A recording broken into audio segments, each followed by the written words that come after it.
남북 합의는 휴지 조각이 됐다며 대남 전단 살포를 밀어붙이고 있는데 북한이 오늘 쓴 표현은 역지사지. 얼마나 기분이 더러운지 똑같이 느껴보라는 겁니다.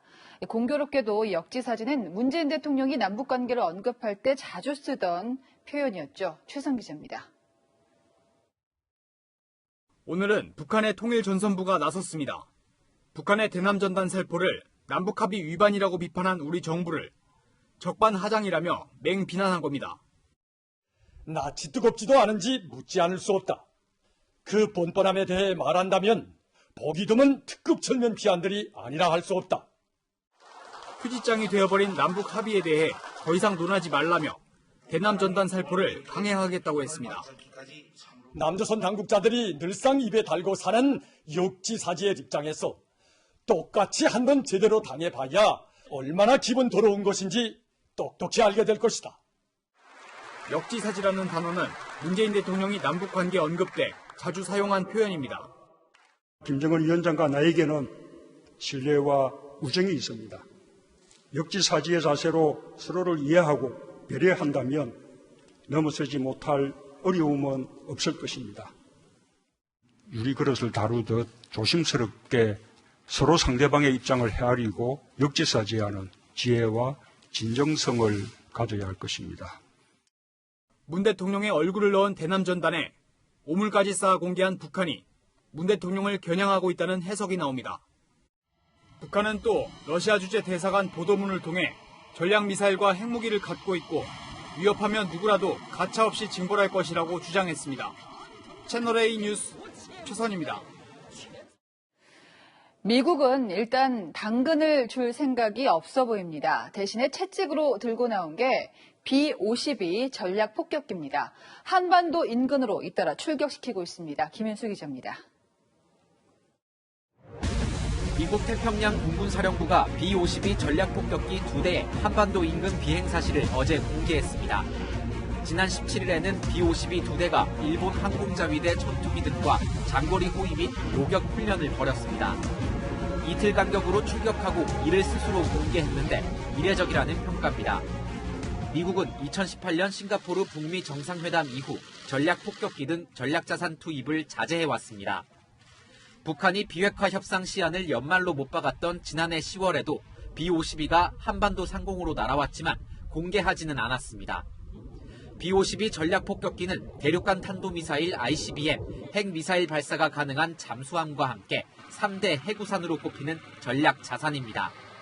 최대 31톤에 달하는 폭탄을 싣고 6,400km 이상을 날아가 폭격한 후 되돌아올 수 있는데 지하 60m를 뚫는 벙커 버스터나 공대지 핵 미사일을 실을 수 있습니다. 미국의 군사적 압박은 이어지고 있지만 대북 제재 완화 같은 유화책은 거론되지 않고 있습니다. 스티븐 비건 국무부 부장을 만나고 온 이도훈 외교부 한반도 평화 교섭 본부장은 한미 간 대북 대응책 조율 결과에 대해 함구했습니다. 한반도 상황 악화를 막기 위한 방안 논의하셨다고 들었는데 구체적으로 뾰족수가 나왔나요? 저희가 대북 제재 완화 요청했나요? 미중일 등 주변국과 조율이 있는지를 묻는 질문에는 소통하고 있다고 답했습니다. 채널A 뉴스 김윤수입니다. 여기서 연평도로 가보겠습니다. 이틀 전 북한 해안포 포문이 열린 이후 첫 번째 주말을 맞았습니다. 주민들은 10년 전 북한 포격의 아픔을 떠올리면서 서로를 위로하고 평화를 기도했습니다. 취재기자 연결합니다. 김철중 기자, 오늘 북한 해안포 상황은 어떻습니까? 네, 제 뒤로 약 15km 떨어진 곳이 북한 해안포가 있는 개머리 해안입니다. 그제 해안포 위장막 일부가 거친 모습이 포착되면서 긴장감이 고조되고 있는데요. 어제부터 낀 해무 때문에 오늘은 육안으로나 또는 저희가 가진 망원 렌즈로도 해안포 모습이 잘 보이지 않고 있습니다. 다만 오후부터 해무가 옅어지면서 약 8km 정도 떨어진 북한 갈도와 장제도는 모습을 드러냈습니다. 오늘도 해안포 포문이 열려 있는지는 아직까지 확인하지 못했습니다. 네, 가장 불안한 분들은 아무래도 연평도 주민들이실 텐데 오늘 분위기가 어땠습니까? 네, 북한의 잇단 도발 이후 연평도 주민들은 첫 주말을 맞았습니다. 코로나 사태로 중단됐던 미사도 오늘 다시 진행됐는데요. 성당에서도 남북관계 얘기는 빠지지 않았습니다. 10년 전 폭격을 기억하고 있는 우리로서는 더 이렇게 좀 마음이 쓰일 수밖에 없고, 북한의 연평도 폭격 도발로 가족과 집을 잃었던 피해 주민들은 불안감을 감추지 못합니다.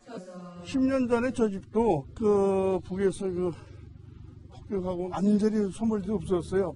정부에서나 모든 면에서 안전하다고 하지만 불안하지. 주민들은 북한의 작은 움직임에도 신경이 곤두섭니다. 그저께 배가 있는데 계속 손을 쏘는 게 이북에서 그러니까 불안해서 못 입겠는 거야. 다 뛰어내려와서 그냥. 일 없어야지. 주민들이 불안해서 막 안절부절 못하고 그렇지도 못하고 남의 집에 가지도 잘 못하고. 섬 곳곳에는 북한의 폭격 당시 흔적이 고스란히 남아있는 상태입니다. 지금까지 대연평도에서 채널A 뉴스 김철중입니다. 다음 뉴스입니다. 지금 이 시간에도 경기도청, 이재명 지사 공관, 또 자택 주변 경비가 삼엄합니다. 대북전단을 이 지사 자택 옆에서 날리겠다, 방해하면 가스통을 터뜨리겠다는 협박이 SNS에 올라왔습니다. 강경모 기자입니다. 경광복을 든 경찰관들이 도청 주변을 순찰합니다. 마당에는 경찰버스가 대기하고 있습니다. 보수단체 회원 강모 씨가 이재명 경기지사 집 근처에서 대북전단을 날리겠다고 예고하자 경계가 대폭 강화된 겁니다. 이 지사 자택과 공간, 경기도청 등의 경찰 병력들이 배치됐습니다. 저희 어저께 새벽부터요. 도지사 공간이나 뭐 한다고. 그래서 저희 주말에 그냥 계속 근무 쓰는 거예요, 보강에서. 내일 새벽까지 하고. 강 씨는 이 지사 자택에서 평양으로 대북전단을 보내는 것은 식은죽 먹기라며 경찰이 물리력을 동원하면 가스통에 불을 붙이겠다고도 했습니다. 우리 1,000개 소대 정도로 대기하고 있어요. 자택 주변에 순찰 개념으로 노발 대비만 하고 있어요. 이와 관련해 이 지사는 방종을 자유로 착각하는 이들에게 책임이 무엇인지 단단히 가르쳐야 한다고 목소리를 높였습니다. 앞서 경기도는 연천군과 포천시 등 접경지 5개 시군을 오는 11월 30일까지 위험구역으로 설정하는 행정명령을 발동했습니다. 또 불법 고압가스 시설을 이용해 대북전단을 뿌려온 탈북민 단체 대표 자택을 압수수색하고 철거하기로 한 바 있습니다. 채널A 뉴스 강경모입니다.